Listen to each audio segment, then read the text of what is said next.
আব্বাজানকে আমি স্বপ্নের মধ্যে দেখলাম, তোমার আব্বাজানের নাভি থেকে তালু পর্যন্ত আগুনে জ্বলতেছে। আমি তারা কারণ জিগাইলাম, কারণ আর অন্য কেউ না রে, কারণ হইল তোমার এই বেপরদা বোন। তোমার বোনটা অবাকভাবে চলাফেরা করার কারণে আমার আল্লাহ তাআলা তোমার আব্বাজানের কবরের মধ্যে অর্ধেক শরীরে আযাব প্রদান করতেছে। ওই মাইয়া ডাক দিয়া কই, হুজুর আমি আমার জন্মের পরে আমি আমার আব্বাজানকে দেখি নাই। আমার আব্বাজান দুনিয়ার জমিন থেকে অন্ধকার কবরে চলে গেছে। আমার আব্বাজান বিদায় হয়ে গেছে আমার বয়স যখন মাত্র, আমি যখন আমার মার গর্ভে 6 মাস। আমার আব্বাজান যখন বিদায় হয়ে গেছে গো হুজুর, হুজুর কিন্তু আমি মাইয়া যেই বাপরে আমার চোখ দিয়া দেখি নাই, আমি মাইয়াই বুঝি ওই বাবার জাহান্নামের আগুনে জ্বলার কারণ। ডাক দিয়ে কই, হে এ মাইয়া তুমি কারণ। ও হুজুর আমি আর কোনোদিন বেপরদা চলতাম না, আমি ওয়াদা করতেছি। মানে মাইয়া বুঝছে আমি তো কোনোদিন আমার আব্বারে দেখছি না, কিন্তু আমার আব্বাজানের জাহান্নামী হওয়ার কারণ আমি মাইয়া নিজে। মাইয়া কই, হুজুর আপনি আবার কিছু তালিম তরবিয়ত প্রদান করেন, যে তালিমের কারণে আমি বেপরদা ভাবে চলাফেরা করব না, আর আমার আব্বাজানরে আমার আল্লাহ তাআলা মাফ করে দিবে। এবার ও আমার চানখাবুল্লার যুবকের দল, হুজুরের কথা শুনে ওই মাইয়াটা এবার নামাজ আদায় করা শুরু করছে। আর কোনো পর পুরুষের সামনে যায় না, বেপরদা ভাবে ঘুরে না, আর কোনো জায়গার মধ্যে অবাক ভাবে চলাফেরা করে না।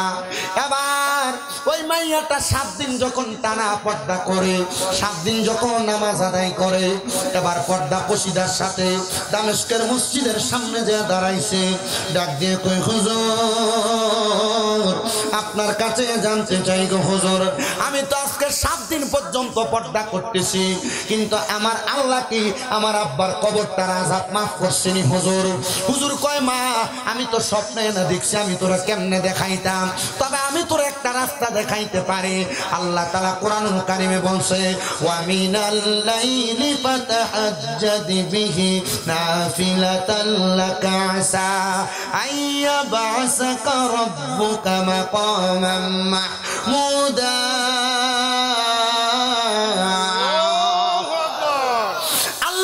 ঘোষণা করছে আমার নবীকে, আপনি রাতের কিছু অংশে তাহাজ্জুদের নামাজ আদায় করেন, অতি সত্বর আপনাকে প্রশংসার জায়গা মাকামে মাহমুদ দেওয়া হবে। এ মাইয়া এই আয়াতে কারিমার মধ্যে অত্যন্ত সুন্দর ব্যাখ্যা আমি পাইছি। যদি কোনো বান্দা তাহাজ্জুদের নামাজ পড়িয়া তার কোনো যে কোনো সমস্যার কথা আমার আল্লাহর কাছে খুইলা বলে, আমার আল্লাহ তাআলা তার সমস্যাগুলোর সমাধান করে দেয়। এমে তাহাজ্জুদ নামাজ পড়িয়া তোমার আব্বাজান কবরে কেমন আছে তুমি খবর নাও, দেখবা তোমার আব্বাজানের প্রত্যেক অবস্থা তুমি জানতে পারবা। মাইয়া কই, আমি দৌড়ে বাড়িতে যাইয়া ফজরের নামাজের আগ মুহূর্তে আমি তাহাজ্জুদের নামাজ পড়া শুরু করলাম। 1 দিন পড়লাম, 2 দিন পড়লাম, 3 দিন পড়লাম। পড়তে পড়তে পড়তে পড়তে আমি যখন তাহাজ্জুদের নামাজ অনেকক্ষণ পর্যন্ত পড়লাম, এবার আমি তাহাজ্জুদের নামাজ পড়ে আমার আব্বার জন্য আল্লাহ তাআলার দরবারে চোখের পানি ফালায়া ফালায়া কাঁদতেছি। মনে রাখবারে আমার এই চানখাবুল্লার বাবারা, কারো মা কারো বাবা মারা যাওয়ার পরে সন্তান যদি চোখের পানি ফালায়া কান্দে, ওই পানি মাটিতে পড়ার আগে আমার আল্লাহ তার মা বাবার কবরের আযাব মাফ করে দেয়। মাইয়াটা ডাক দিয়া কই, আমি দেখতে পাইলাম, আমি দেখতে পাইলাম, আমি দেখতে পাইলাম আমার ওই নামাজরত অবস্থায় আমি যখন মুরাকাবা করতেছিলাম, আমার আব্বা জানের জন্য কান্না করতেছিলাম। কান্না করতে করতে আমি নামাজের মুসল্লাটার মধ্যে বেহুশ হয়ে পড়ে গেছি। এমন টাইমে আমি তাকে দেখলাম কে যেন একজন সাদা রঙের নুরানি পোশাক পরা আমার সামনে আইসা আমার মাথাটার মধ্যে হাত বুলিয়ে দিতেছে। আরো জোরে কম, আর মোহাব্বতে কম, তোমার আত্মা তুমি সায়াতা কইছি কত মনে কথা গো।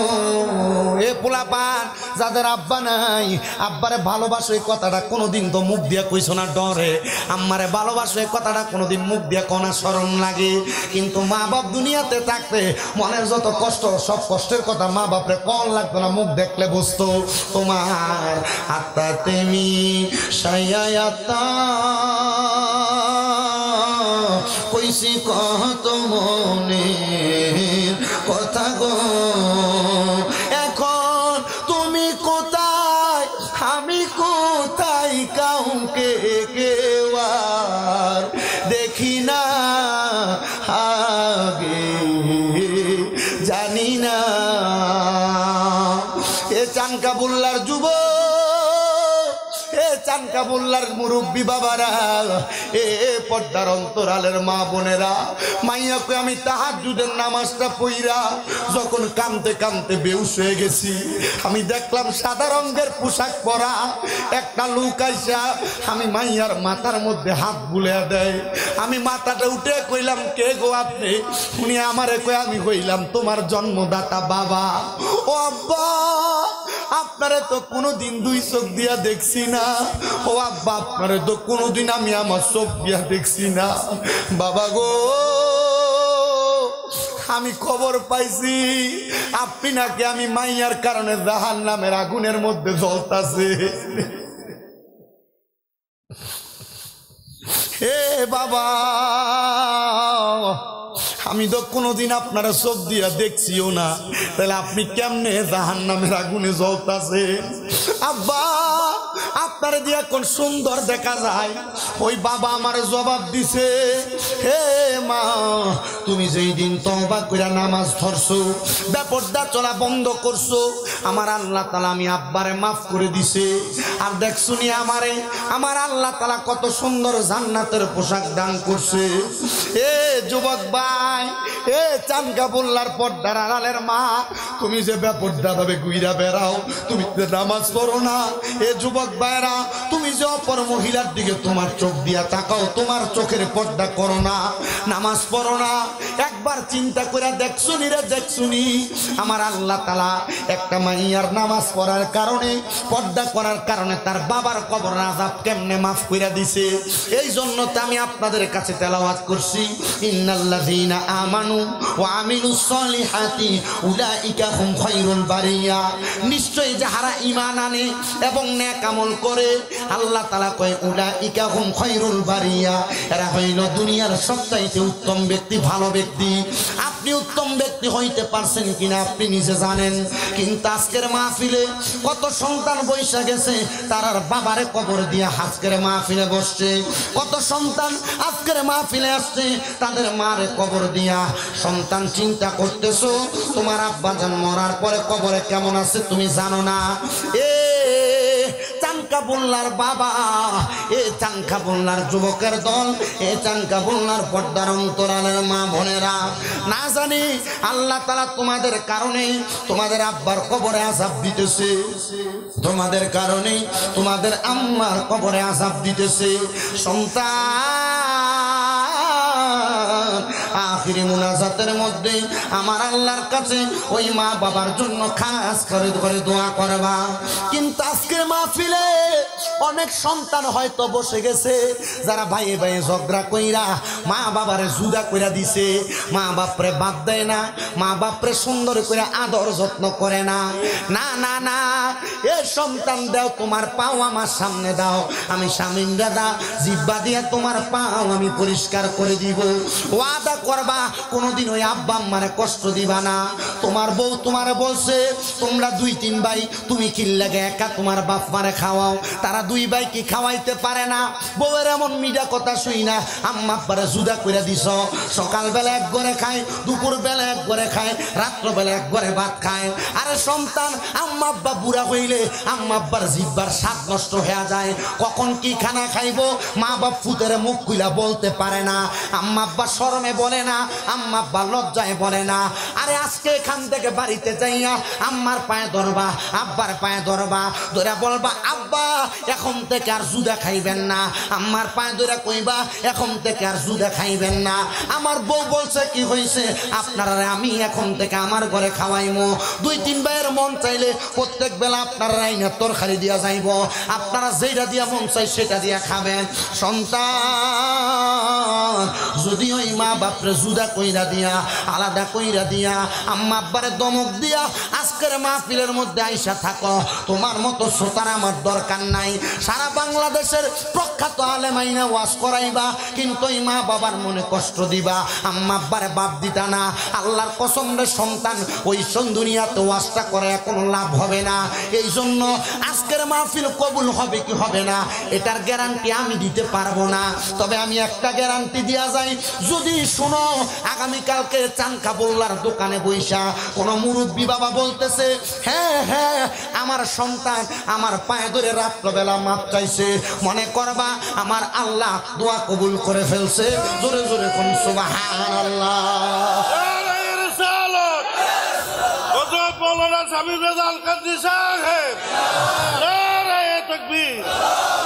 যদি দেখো আগামীকালকে চা স্টলের মধ্যে বৈশা কোনো বুড়া বাবা কয় হ্যাঁ আমার ফুতে কোনোদিন আমার সাথে কোনো অন্যায় করে নাই, তবু আমার ফুতে বাড়িতে যাইয়া আমি আব্বার পায়ে ধরে মাপ চাইছে, এ সন্তান আম্মা আব্বার পায়ে ধরতে তোমার শরম লাগে, লজ্জা লাগে, কিন্তু না না না মাঝে মাঝে সুযোগ পাইলে আম্মা আব্বার পায়ের মধ্যে চুমা দিবা। যদি সুযোগ পাও আম্মা আব্বার কদমের ভিতরে চুমা দিবা।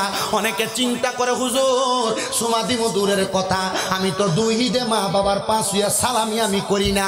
না রে সন্তান না, আম্মা আব্বার পায়ে ধরলে দাম কমে না, সম্মান কমে না, ইজ্জত কমে না।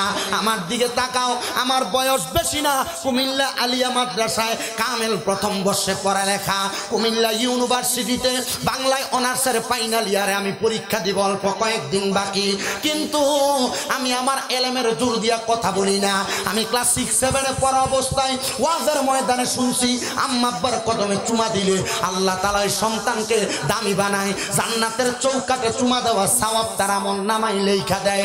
এরপর থেকে আল্লাহ আমার যে সম্মান দিছে ওই সম্মানের অধিকারী আমি শামীম রেজা না, আমার এই সম্মানের কোনো যোগ্যতা নাই। যদি আমার গুনাহ আপনারা এই চানখাপুরলার মানুষ দেখতেন, আমার জুতা পিটা করে এলাকা থেকে তাড়াইতেন। আল্লাহর কাছে শুকরিয়া, আল্লাহ আমার মা বাবার দোয়ার বরকতে আমার গুনাহ গোপন রাইখা মানুষের কাছে আমার দিয়া কথা শোনায়।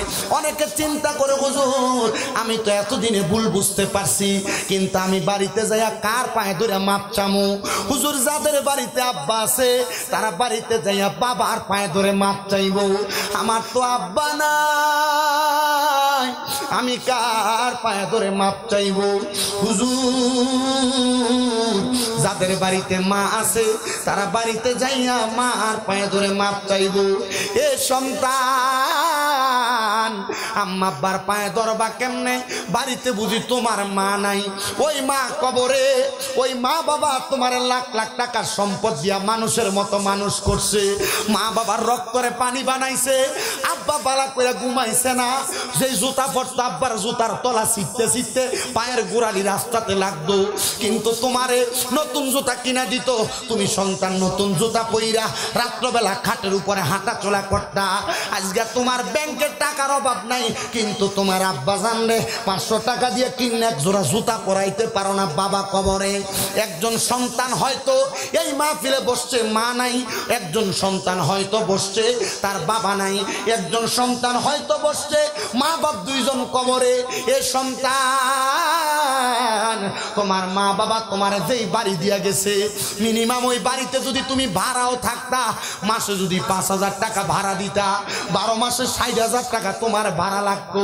যদি তোমরা তোমাদের নারীদেরকে জাহিলিয়া যুগের মহিলাদের মতো বের হতে দাও, তাহলে দেখবা তোমাদের নারীরা ইফটিজিং এর শিকার হয়, দেখবা তোমাদের নারীরা বেপরদা থাকার কারণে এদেরকে বিভিন্ন জায়গার মধ্যে টিস করা হয়, এদের সঙ্গে বাজে আচরণ করা হয়। এবার আমার নবীজির একটা হাদিস শরীফ আপনাদেরকে শোনাই। হযরতে জাবির ইবনে সামুরা রাদিয়াল্লাহু তাআলা হাদিস বর্ণনা করে, তিনি বলে আমি আমার আমার নবীজির জবান মুবারকের মধ্যে বলতে শুনলাম, আমার নবীজির কাছে একদিন নবীজির একজন যোদ্ধা হত, চোখগুলো অন্ধ। আমার নবীজির হুজরা মুবারকের দিকে একজন সাহাবী আগমন করতেছে। এমন টাইমে আমার নবীজির সামনে আমার নবীজির 3 জন স্ত্রী, মতানক্যভাবে আমার নবীজির 4 জন স্ত্রী নবীজির সামনে বসা। নবী আমার ডাক দিয়া কয়, ও আমার কলিজার টুকরা স্ত্রী না, তোমরা পর্দার অন্তরালে চলে যাও, তোমরা ঘরের ভিতরে প্রবেশ করো। এবার আমার নবীজির স্ত্রীরা নবীজিকে প্রশ্ন করি, ইয়া রাসূলুল্লাহ, ওগো মায়ার নবী, আপনি বলতেছেন আপনার সাহাবী আসতেছে, আমরা যেন ভিতরের দিকে প্রবেশ করি, আড়ালের মধ্যে চলে যাই। নবী গো, কারণটাকে আপনার কাছে জানতে চাই, আপনি নবী বলেন না। এবার আমার নবী ডাক দিয়া কয়, এই স্ত্রীরা তোমরা কেন পর্দার আড়ালে যাওয়ার জন্য আমি নবীর কাছে এমন প্রশ্ন উল্লেখিত করলা? ডাক দিয়া ইয়া রাসূলুল্লাহ, আপনার এই নারীটা তো পর্দার অন্তরাল, আপনার এই সাহাবীটা তো চোখ দ্বারা দেখে না। নবী গো, আপনার কাছে জানতে চাই, তাহলে সে তো আমাদেরকে দেখবে না, তাহলে আমরা কেন পর্দার অন্তরালে চলে যাব? আমার নবী বলেন, হে মহিলারা, ওই পুরুষ তোমাদেরকে দেখবে না, সাহাবী তোমাদেরকে দেখবে না, কিন্তু তোমরা তো তোমাদের চোখ দিয়ে এই পুরুষটাকে দেখবা। এই জন্য আমি নবী বললাম তোমরা পর্দার অন্তরালে চলে না যাও। চিন্তা করে দেখেন, যিনি রাহমাতুল লিল আলামিন, রাহাতুল আশিকিন, সিরাজুস সালিকিন মুহাম্মাদুর রাসূলুল্লাহ সাল্লাল্লাহু আলাইহি ওয়াসাল্লাম নবী, জিনার ব্যাপারে আল্লাহ তাআলা সব জায়গার মধ্যে সুন্দর সুন্দর বাক্য ব্যবহার করেছেন। ওই নবীজি ওনার স্ত্রীদেরকে নবীর সাহাবায়ে কেরামদের চোখের আড়ালে থাকার কথা বলেছেন, তাহলে নবীর উম্মতের মহিলাদেরকে কত পর্দার অন্তরালে থাকার কথা বলবেন। এবার মনোযোগ দিয়া যদি একটা হাদিসে মুবারাকা শুনেন আর বুঝতে পারবেন। হযরতে আবু সাঈদ খুদরি রাদিয়াল্লাহু তাআলা আনহু বলেন, আমি আমার নবীজির জবান মুবারকে বলতে শুনেছি, নবীজি বলেছেন একটা মহিলার কারণে 4 প্রকারের পুরুষ মানুষ দোজখে যাবে। ইয়া রাসূলুল্লাহ, ও মায়ার নবী, কোন 4 প্রকারের পুরুষ মানুষ দোজখে যাবে আপনার কাছে আমরা জানতে চাই। এখানে আপনারা যারা আছেন, কারোর মা, কারোর বোন, কারোর বউ, কারোর মাইয়া, এই 4 প্রকারের নারীর কারণে 4 প্রকারের পুরুষ মানুষ দোজখে যাবে। একটু মনোযোগ দিয়া শুনবেন। মাহফিল কমিটি আমাকে সাবজেক্ট দিয়েছে পর্দা এবং নামাজ। আমি চেষ্টা করব আপনাদেরকে পর্দার বয়ানটা ভালো করে বুঝিয়ে দিতে। বর্তমান জামানার মহিলারা পর্দা করবে দূরের কথা, ওই মহিলারা পর্দার আড়ালের চাইতে মাধবপুর বাজারে যাইয়া ঘোরাফেরা করতে আছে না। নবী আমার ডাক দিয়ে কই, উম্মত, এই উম্মতের দলেরা, উম্মতের মধ্যে একজন নারীর কারণে 4 প্রকারের পুরুষ মানুষ দোজখে যাবে। ও বাবারা, আমরা সবাই জানি নবীজি বলছেন দুনিয়ার জমিনের ভিতরে যার ঘরে একটা কন্যা সন্তান সে একটা জান্নাতের ভাগীদার, যার ঘরে 2টা কন্যা সন্তান সে 2টা জান্নাতের ভাগীদার, যার ঘরে 3টা কন্যা সন্তান সেই ব্যক্তি নবীজির সাথে জান্নাতের মধ্যে থাকবে। কিন্তু আপনার মেয়েটা আছে কথা সত্য, আপনার মেয়েটা আছে কথা সত্য, কিন্তু বেপরদা ভাবে চুল সাইরা দিয়া রাস্তায় রাস্তায় ঘুরে, এটা দিয়ে জান্নাত পাইবেন? আপনার মেয়েটা বেপরদা পর পুরুষের সঙ্গে কথা বলে, এটা দিয়ে জান্নাত পাইবেন?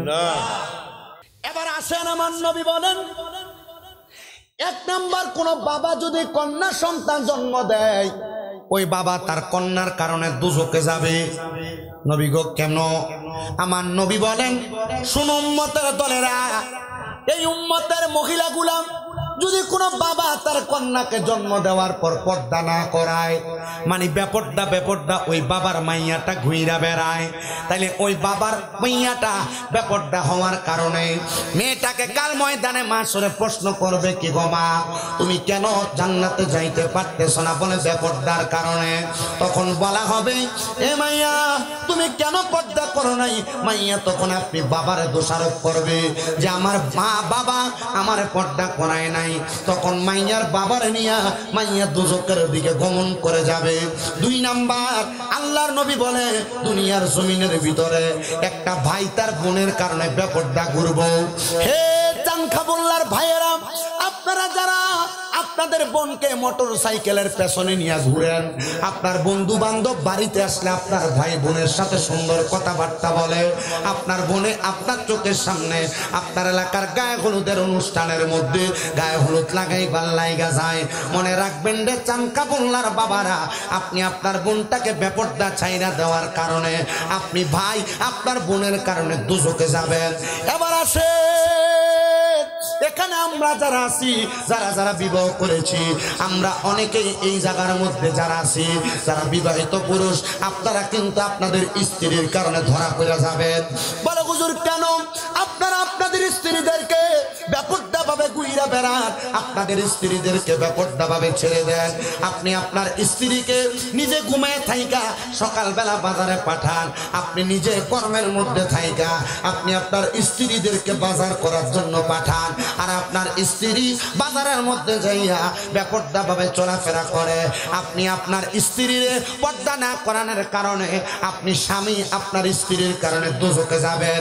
এরা চিন্তা করে হুজুর আমি আমার বউরে অনুমতি দিব দূরের কথা, আমার বউ তো আমার অনুমতি নেয় না, আমার বউ যখন যেমনে মন চায় এমনে চলে। আমি বলবো চানকাবুল্লার মহিলারা, যদি তুমি তোমার স্বামীর কথা না শোনো, তোমার স্বামীর আদেশ না মানো, মনে রাখবা নবীজির প্রখ্যাত হাদিস বিচারক হযরতে আম্মা জান আয়েশা সিদ্দিকা রাদিয়াল্লাহু তাআলা আনহা বলেন, আমার নবীজির জবান মুবারকের বাণী, দুনিয়ার জমিনে কোন নারী যদি তার স্বামীর জবানের আদেশ অমান্য করে, তাহলে আল্লাহ তাআলার আযাবের ফেরেশতারা ওই মহিলার উপর লানত প্রদান করে। ও মা, তোমার স্বামী তোমাকে কোন আদেশ করলো, তুমি মানলা না, ঘাটটা বাঁকা কইরা স্বামীর কথাটা অমান্য করলা, মনে রাখবা তুমি মহিলা কিন্তু জান্নাতে যাইতে পারবা না। যেই মহিলা স্বামীর আদেশ অমান্য করে ওই মহিলা জান্নাতে যাইতে পারবে না। বলে কেন? কেন? কারণ সে তার স্বামীর কথা মানে নাই। এবার বলেন এমন মহিলা চানকাবুল্লা এলাকায় নাই? খাম শেষ করে আওয়ার পর এক গ্লাস পানি চাইলে কথাই শোনে না। গত বছর আওয়ানে তো এই বছর দাওয়াত দিছে, আগামী বছর যদি যাও দাওয়াতের লেগে শামীম রেজার দাওয়াত দিতে আমরা হইতো মহিলা তো দাওয়াত কথা না কেন? আমি বলছি আমার মা, আমি চাই না কোনো মহিলা জাহান্নামে যাক, আমারও মা আছে, আমি চাই চানকাবুল্লার সকল মহিলারা জান্নাতে যাক। কথা কন্যা ঠিক কিনা? মা গো মা, যদি জান্নাতে যাইতে চাও স্বামীর আদেশ অমান্য করবে না। আল্লাহর নবী তো বলেছেন কোন মহিলা তার স্বামীর আদেশ ছাড়া বাবার বাড়িতেও যাইতে পারবে না। আর মহিলা বাবার বাড়ি দূরের কথা, প্রত্যেক সপ্তাহ শুক্রবারে আসরের নামাজের পরে ঘুরে ঘরে যাইয়া নাস্তা না করলে ফারকে দেয় না, ঘুরলে তার ভালোই লাগে না। আপনারা বলেন এমন আছে না না? এজন্য মহিলাদেরকে বলবো, তোমার স্বামী যেমন ভাবে বলে তুমি এমন ভাবে চলাফেরা করার চেষ্টা করবা। রাহমাতুল লিল আলামিন নবীজি এই মহিলাদেরকে পানির সাথে তুলনা করেছে। ইয়া রাসূলুল্লাহ, ও মায়ার নবী রাহমাতুল লিল আলামিন নবীজি, আপনি কেন নারীদেরকে পানির সাথে তুলনা করলেন? নবী আমার কয় উম্মত, কেন জানো? এই পানি যেই পাত্রে রাখা হয় ওই পাত্রের মধ্যে পানি থাকে। মহিলা যেন এমন হয়, স্বামী যেইভাবে বলে ওই মহিলা পানি যেমন সকল পাত্রে থাকে, মহিলা যেন স্বামীর প্রত্যেকটা কথা মাইনা মাইনা তার সংসারে থাকে। আল্লাহর কসম, বাংলার সমাজে সমাজে ঘরে ঘরে যে অশান্তি চলে, মহিলারা যদি তাদের স্বামীর আদেশ মানত তাহলে কোনোদিন তাদের সংসারে অশান্তি হইতো না। কিন্তু আবার বেড়িয়াইতের দোষ সব জায়গায় দিনে চলবে না। আপনারা বেড়াইতের খাদ্য তো কিন্তু এত ভালো না। মাঝে মাঝে বউ যদি দুই একটা অন্যায় করে আপনি পারলে ধমক দিয়া বুঝাইতে পারেন, আপনি ধমক না দিয়া ফিডের ভিতরে গুরুম করে একটা খিচ্ছালান। কথা কোন না আছে না? নবী আমার বলে, পুরুষের দলেরা তোমরা তোমাদের নারীদের মুখের মধ্যে আঘাত করবা না। ইয়া রাসূলুল্লাহ, কেন? বলে তোমাদের নারীরা তোমাদের জন্য সাময়িক সময়ের মেহমান মাত্র, এজন্য তোমরা নারীদেরকে তোমাদের এমন ভাবে আঘাত করবা না। নবী বলে শুধু তাই নয়, তোমরা তোমাদের নারীদেরকে তার মা বাবার নাম তুলে গালি দিবা না। ইয়া রাসূলুল্লাহ, কেন? আমার নবী কয় আমি নবী মহিলাদের বাবা। নবী গো কেন? বলে হ্যাঁ হ্যাঁ আমি নবী মহিলাদের বাবা। ও মুসলমান, তুমি যে তোমার স্ত্রীরে অমুক মারানির জি নবী কইয়া গালি দাও, চিন্তা কইরো গালিটা কিন্তু তার মা বাপের উপরে পড়ে না, গালিটা রাহমাতুল্লিল আলামিন নবীর উপরে যায় পড়ে। ওই নবীরে গালি দিয়া তুমি বান্দা কবরে গেলে জান্নাতে যাইবা, জান্নাতের গ্রাণও তুমি পাইবা না। যেখানে নবী কয় জান্নাতের গ্রাণ 500 বছরের রাস্তা দূরে পাওয়া যাবে। এই জন্য আমি সবাইকে সাবধান সতর্ক করে দিচ্ছি, আপনারা দুনিয়ার জমিনের মধ্যে স্বামী স্ত্রীর কথা, স্ত্রী স্বামীর কথা মাইনা চলার চেষ্টা করবেন। আর আপনারা এই মাহফিল শেষ করে বাড়িতে যাইয়া মহিলাদেরকে বলবা, না না গো স্ত্রী, তুমি দুনিয়াতে আমি স্বামী ছাড়া আর বাকি 13 জন গায়রে মাহরাম ছাড়া কোনো পুরুষের সামনে যাইতে পারবা না। আপনার স্ত্রী স্বাভাবিকভাবে আপনার ছোট ভাই মানে আপনার স্ত্রীর দেওরকে আপনি মা বোনেরা স্বাভাবিকভাবে ভাত বাইরা দেন, দেওরের সঙ্গে দুষ্টামি করে না? কথা কয় না কেন? করে কি করে না? বর্তমান সমাজের মধ্যে এগুলো একবারে স্বাভাবিক ম্যাটার।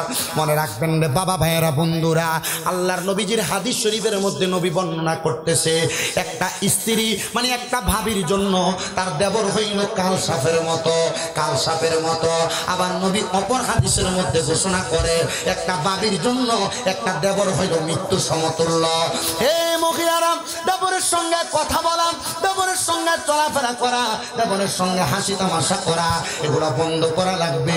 তুমি তোমার স্বামীর হক নষ্ট করতেছো মহিলা, তুমি তোমার দেবরের সঙ্গে কথা বইলা আল্লাহ তাআলার কোরআনের আইনকে লঙ্ঘন করতেছ, নবীর হাদিসকে লঙ্ঘন করতেছ। এজন্য সবার কাছে বলবো, আল্লাহর নবী বলেছেন কোরআন থেকে, তোমরা তোমাদের নারীদেরকে জাহিলিয়া যুগের নারীদের মতো বের হতে দিবা না। তো দিবা তো তোমাদের নারীরা বেপরোয়া হয়ে যাবে। এই জন্য মুসলমানেরা আপনারা যত সম্ভব আপনাদের স্ত্রীদেরকে, আপনার মাইয়াকে, আপনার বউকে, আপনার মাকে, আপনার বোনকে পর্দা করানোর চেষ্টা করবেন।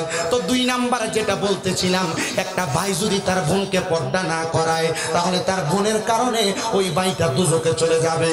3 নাম্বার, এখানে আমরা যারা আছি আমরা তো কোনো না কোনো স্ত্রীর স্বামী। আমি সেই কথাটা বলতেছিলাম, আপনি স্বামী হইয়া যদি আপনি আপনার স্ত্রীর পর্দা না করান, আপনার স্ত্রী বেগানা ভাবে অন্যান্য পুরুষদের সামনে ঘোরাফেরা করে, মনে রাখবেন আপনি স্বামী, আপনার স্ত্রীকে পর্দা না করানোর কারণে আপনি দুজকে যাবেন।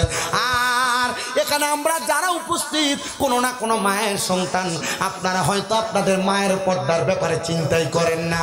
আপনার মা এমনি রাস্তায় চলে যায়, শরীরে যে কাপড় আছে কাপড় পরেই চলে যায়। আপনার মায়ের চেহারা সুরুত, শরীরের যেই কোনো অংশ রাস্তা দিয়ে চলাফেরা করার সময় তারা দিকে ফেলে না গো না। ও চানকাবুল্লার বাবারা, মনে রাখবেন যদি কোনো সন্তান তার মারে পর্দা না করায় তাহলে ওই সন্তানের মারে পর্দা না করানোর কারণে, ওই সন্তানের মায়ের কারণে সন্তান দুজকের মধ্যে চলে যাবে। সাবধান, সতর্ক। ও আমার চানকাবুল্লার বাবারা, আমি আপনাদেরকে আরো কিছু সতর্ক করে দিচ্ছি। বর্তমান জামানায় বাজারের মধ্যে অনেক বোরকা বিক্রি করে, রং বেরঙের বোরকা, ডিজাইন করা বোরকা। আপনার স্ত্রী, আপনার মাইয়া, আপনার বউ এরা এই বোরকাগুলা পরিধান করে। আপনি তাকে দেখবেন একটা মহিলা উলঙ্গ থাকলে যেমন দেখা যাইতো, এই টাইট ফিটিং বোরকা পরার কারণে তার শরীরের অঙ্গ প্রত্যঙ্গগুলা এমন ভাবে দেখা যায়। আর এটা বোরকা না, এটা নির্লজ্জতা, এটা বেহায়াপনা। এই জন্য বোরকা কোনটাকে বলে জানে? যেই বোরকা পরিধান করলে মহিলার শরীরের স্ট্রাকচারটা ধারণা করা যাবে না, শরীর সম্পর্কে আইডিয়া করা যাবে না। আর আপনার মাইয়া, আপনার স্ত্রী যেই বোরকা পরে, বোরকার উপর দিয়া তার পুরা শরীরের ম্যাপ করা যায়। এই জন্য আমি আমার চানকাবুল্লার বাবাদের কাছে একটা কথাই জানান করে দিতে চাই রে বাবারা, যা করেন আর না করেন, আপনারা আপনাদের স্ত্রী, আপনাদের মাইয়া এবং আপনাদের পরিবারের মহিলাদেরকে এমন বোরকা পরিধান করাইবেন না, তাহলে এটা পর্দার খেলাপ হবে, পর্দার খেলাপ হবে। এবার ও বন্ধু শুনে, দামেস্কের একজন আল্লাহ পাকের বন্ধু, যার নাম হযরত সুলতান মাহমুদ রহমতুল্লাহ আলাইহি, ওনার জীবনী থেকে আমি আপনাদেরকে ছোট্ট একটা ঘটনা বললাম। আমি আমার বয়ানটা শেষ করব, কষ্ট হবে বাবারা, অসুবিধা হবে বাবারা। হযরত সুলতান মাহমুদ রহমতুল্লাহ আলাইহি বলে, আমি আমার বাড়ির মধ্যে সব সময় 5 ওয়াক্ত নামাজ ছাড়া অন্যান্য অনেক সময় আমি আল্লাহ তাআলার ইবাদত করতাম। কিন্তু আমি সুলতান মাহমুদ ইবাদত করতে করতে করতে করতে অনেক দিন যখন অতিবাহিত হয়ে যায়, একদিন আমি ফজরের নামাজের পূর্ববর্তী সময় তাহাজ্জুদের নামাজ পড়া আমার আল্লাহ তাআলার কাছে কান্না করতেছি, আল্লাহ যেন আমারে মাফ করে দেয়। সুলতান মাহমুদ বলে কান্না করতে করতে আমি আমার নামাজের মুসল্লাটার ভিতরে ঘুমায়া গেছি। এমন টাইমে আমি দেখতে পাইলাম আমার স্বপ্নের মধ্যে একটা ভয়ঙ্কর স্বপ্ন আমি দেখতেছি। স্বপ্ন দেখেন না? হযরত সুলতান মাহমুদ রাহমাতুল্লাহ আলাইহি বলেন আমি ভয়ঙ্কর একটা স্বপ্ন দেখলাম। বলে কেমন স্বপ্ন আপনি দেখছেন গো সুলতান মাহমুদ? উনি বলেন আমি আমার স্বপ্নের মধ্যে দেখলাম আমার সামনে একটা কবর থেকে একটা ব্যক্তিকে ওঠানো হয়েছে, আর ওই ব্যক্তির নাভি থেকে একবারে পায়ের তালু পর্যন্ত জাহান্নামের আগুন দাও দাও দাও দাও করে জ্বলতেছে, আর ওই ব্যক্তির নাভি থেকে মাথার তালু পর্যন্ত চুল পর্যন্ত বড় সুন্দর ভালো দেখা যায়। আমি এবার বড় আতঙ্কিত হয়ে গেলাম, ভয় পেয়ে গেলাম। আমি আবার জিজ্ঞাসা করলাম ও কবরের ব্যক্তি, আপনি যেহেতু আমাকে স্বপ্নের মধ্যে সাক্ষাৎ দিয়েছেন, আমি আপনার কাছে জানতে চাই আপনি কেন কবরের মধ্যে এমন কষ্ট অবস্থায় আছেন যে আপনার নাভি থেকে পায়ের তালু পর্যন্ত আগুনের মধ্যে জ্বলতেছে, আর আপনার নাভি থেকে চুলের আগা পর্যন্ত ভালো দেখা যায়। বড় ভয়ঙ্কর বিষয়, মারাত্মক বিষয়।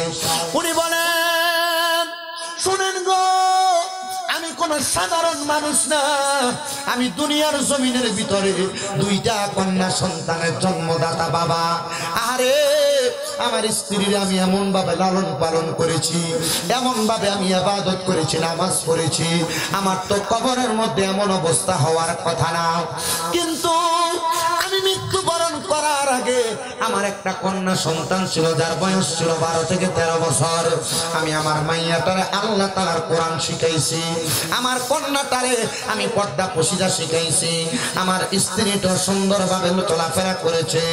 আমার আল্লাহ তাআলা আমার এই মাইয়াটার কারণে আমি আব্বা জানের এই নাভি থেকে চুল পর্যন্ত বড় সুন্দর রাখছে, আরামে রাখছে। কিন্তু জগতের মানুষ, ও দুনিয়ার মানুষের দলেরা শুনো, ওই ব্যক্তি জবাব দেয় আমি ইন্তেকাল করার 5 মাস পরে আমার স্ত্রীর গর্ভ থেকে একটা মেয়ে সন্তান জন্মগ্রহণ করেছে। ওই মেয়েটা জন্মগ্রহণ হওয়ার পরে ওই মেয়েটা এমন ভাবে অবাধ ভাবে চলাফেরা করেছে, তার অবাধ চলাফেরা করার কারণে আমার আল্লাহ তাআলা আমি আব্বার কবরের ভিতরে আযাব দিতেছে। আমি না নামাজ পড়ছি, আল্লাহ যে আমার নামাজের কারণে আমারে মাফ করে নাই। আমি না রোজা রাখছি, আল্লাহ দিয়ে আমার রোজার কারণে আমারে মাফ করে নাই। মনে রাখবা মুসল্লিরা, 5 ওয়াক্ত নামাজ তুমি মসজিদে যায় পড়ো, কিন্তু তোমার বউ বেপরদা ঘুইরা বেড়ায়। মনে রাখবা 5 ওয়াক্ত নামাজ তুমি ঘুইরা মসজিদের মধ্যে জামাতে পড়ো, কিন্তু তোমার পরিবারের মাইয়ারা বেপরদা ঘুইরা বেড়ায়। দেখবা তোমার এই নামাজ তোমার জন্য অন্ধকার হয়ে দাঁড়াবে, আর বেপরদা বেহায়াপনার কারণে আল্লাহ তাআলা তোমার জাহান্নামের আগুনের মধ্যে জ্বালাইবো আর পোড়াইবো। হাইরে ও চানকাবুল্লার যুবক, চানকাবুল্লার মুরব্বী বাবারা, পর্দার অন্তরালের মা বোনেরা, আপনাদের যাদের বাবা নেই, আপনাদের যাদের স্বামী নাই, আপনাদের যাদের ভাই নাই, আপনাদের যাদের সন্তান কবরে, মনে রাখবেন আপনারা যেন তাদের জাহান্নামে যাওয়ার কারণ না হন। কারণ আপনারা যদি বেপরদাভাবে ঘুইরা বেড়ান, তাহলে আপনার বাবার কবরের মধ্যে আযাব হয়ে যাবে। মুখ দেখায়া দেখায়া রাস্তার মধ্যে চলা, পরপুরুষের সঙ্গে কথাবার্তা বলা, মনে রাখবেন এটাই আপনার বংশের মানুষের দোজখের কারণ হয়ে যাবে।